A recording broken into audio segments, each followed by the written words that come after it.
Okay, so now that we've made our bone broth, we let it simmer in our Instapot, or if you use your crock pot or your pot on the stove. You've done that for your allotted amount of time. Now the next part is getting the broth out. And so what I will normally do is use, we have like a strainer. So I'll sit there and I'll dip into the liquid and I'll pull out the bones, the potatoes, any vegetables that are in there, onions, that type of thing. And so I already spent time doing that. And so I'll work through that. And so here's what we got. This is our bowl, which is all of our soup bones and everything else. If you try, like, let's say you take like this potato here and you were try to taste it, all the flavor's gone. It doesn't taste like a potato. It tastes like cardboard because there's no flavor. There's no nutrients. The life is gone. It's all in the broth. It's in the liquid.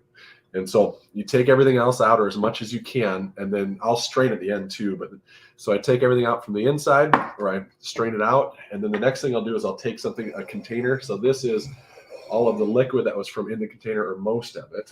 And then at the very end, normally I'll use the strainer too and strain the last little bit, but I did that already for you. So I just want to show you what it kind of looks like.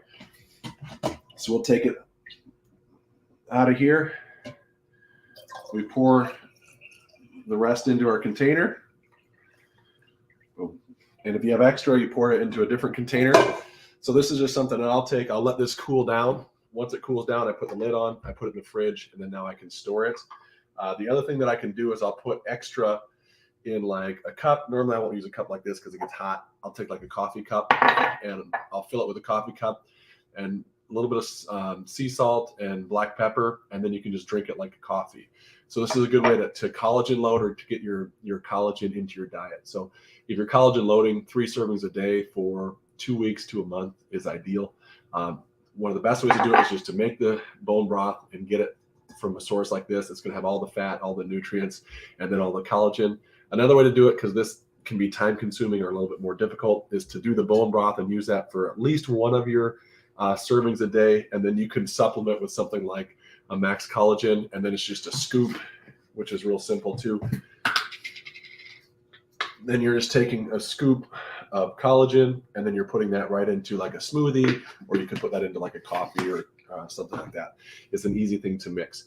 So that's part 2, and then we're going to talk about what happens when this is done. So you let this cool, and then put it in the fridge, and then we'll go from there. Anything else, Jamie? Good. You want to say bye? Bye.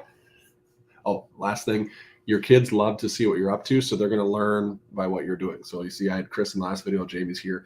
They just love being interested in what mom and dad are doing. So they're going to pick up on your skills. So when you create good habits, they're going to learn from that, and they're going to see that you're trying. So just use that as a way to bring them along, invite them into it, and they're going to develop the health skills without even really realizing it. So pretty cool to see them want to be a part of it. All right, we'll see you in the next video.